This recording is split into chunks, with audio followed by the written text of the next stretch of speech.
I used to spend $15 on bottled chlorophyll.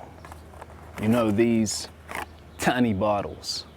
Took it every day to clear my skin, boost my energy, and assist with my body's detox process. But after a few months, nothing changed.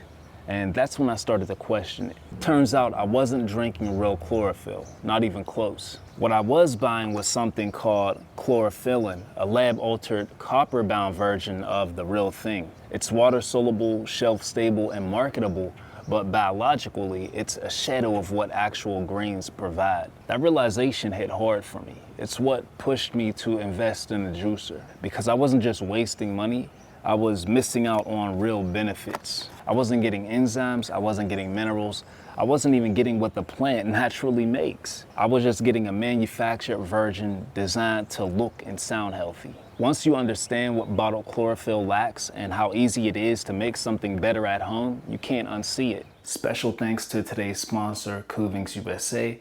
I'll be using the Kuvings Auto 10 to prepare my own glass of chlorophyll. If interested, check the link in the description where you can use my code Brandon to save 10% at checkout, and it counts towards blenders, juicers, and accessories. Bottled chlorophyll gives you one isolated compound, chlorophyllin, but nature doesn't work in isolation. When I juice real greens, dandelion, arugula, watercress, fennel, cucumber, I'm not just getting chlorophyll, I'm getting a full team of nutrients. We're talking enzymes, antioxidants like flavonoids and carotenoids, anti-inflammatory compounds, and minerals like potassium, calcium, and iron. It's like the difference between eating a whole meal versus just licking the salt. These nutrients work synergistically, meaning they enhance each other's effects and increase bioavailability. A system where one helps the other absorb and one supports the other's function. Bottled chlorophyll can't replicate that.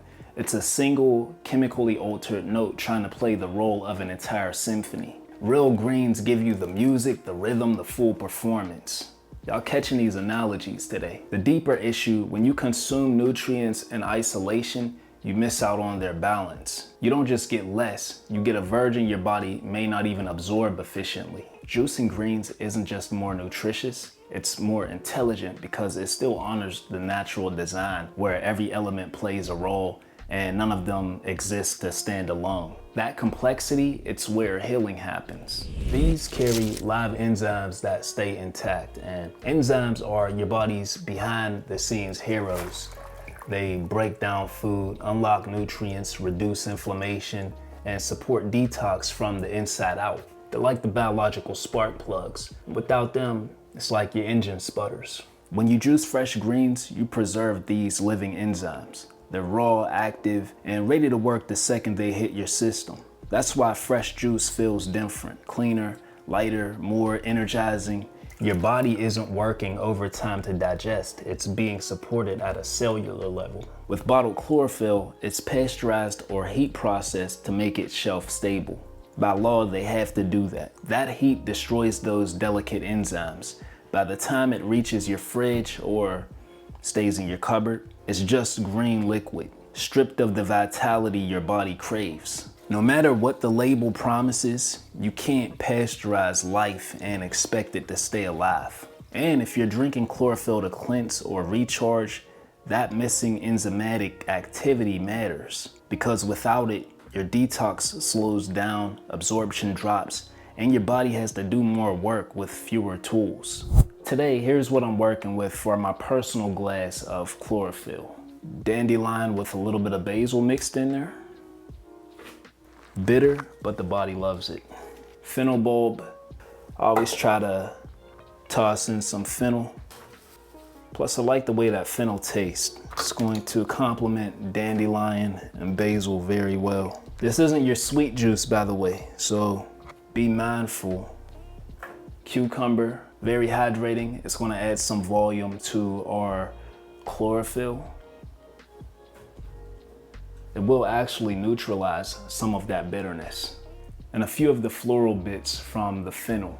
Normally I would compost this or dry it out and make a tea out of it, but I like to add a small amount to just my shot of chlorophyll. Oh, key lime. It's going to assist in activating those compounds in our juice and keep them fresh and bright. Here's something no one tells you. Real chlorophyll is incredibly delicate. It's not some superhero nutrient that can survive months on a shelf. It is sensitive, broken down by light, heat, and oxygen. The moment greens are harvested, chlorophyll starts to degrade. That's why juicing fresh and drinking immediately is the best way to actually get it. It would be ideal if the produce you're sourcing, you've grown it yourself. Second best option would be to question your produce. The best place to do this are co-ops and farmers markets. They can give you an idea of when and how your produce was sourced.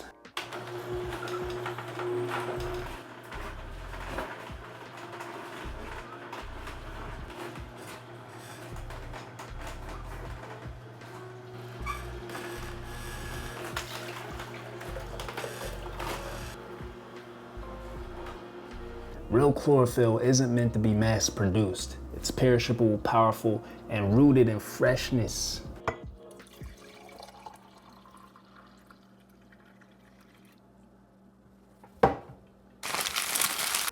Cheers, family.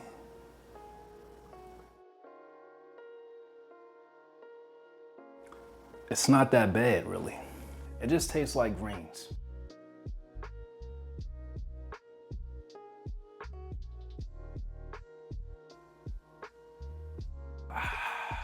You do this at least once a week, you're good money. For the same price or less, I can juice multiple servings that actually deliver chlorophyll. When you make your own, you get better benefit value for the price. A 12 fluid ounce glass with all the nutrients compared to that small 2 fluid ounce bottle with stripped nutrients. Like there's no comparison. Here's a bonus. When you're juicing at home, you're not just getting a drink, you're getting resources. What do I mean by that? Now this leftover pulp, I could toss into the compost bin. It makes great soil amendment, but there's so many other uses because it is a nutrient fiber rich bonus that you can use to your advantage. You could blend it into smoothies, bake it into muffins, crackers. But what I love to do, which I'm gonna show you today, is to make it into a do-it-yourself skincare. We're gonna use half a cup of our leftover pulp and half a cup of oil. I would say the best options for oil would be coconut oil or olive oil,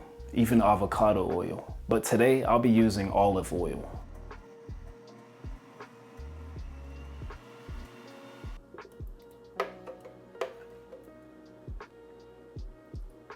So I would have liked to get this to more of a paste-like consistency.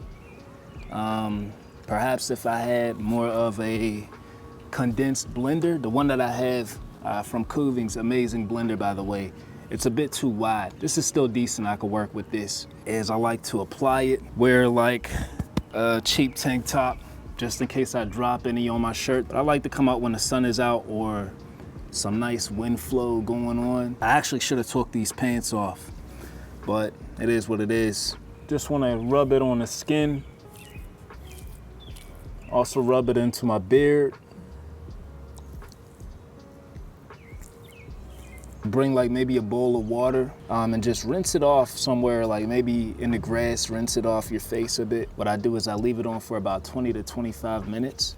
When you're ready to rinse it off, again, you could do so outside, but I tend to do it inside at the kitchen sink where there's a strainer that catches all pulp debris. If you don't, I wouldn't rinse it off at the sink just to avoid any clogging. You don't have to do it often because your body does make its own oils, but it's good to do every now and then. Hope you found this video helpful. Be sure to check out my blog post on the same topic. A few more tips on there. But yeah, if you made it this far, thank you. Until next time, peace, God.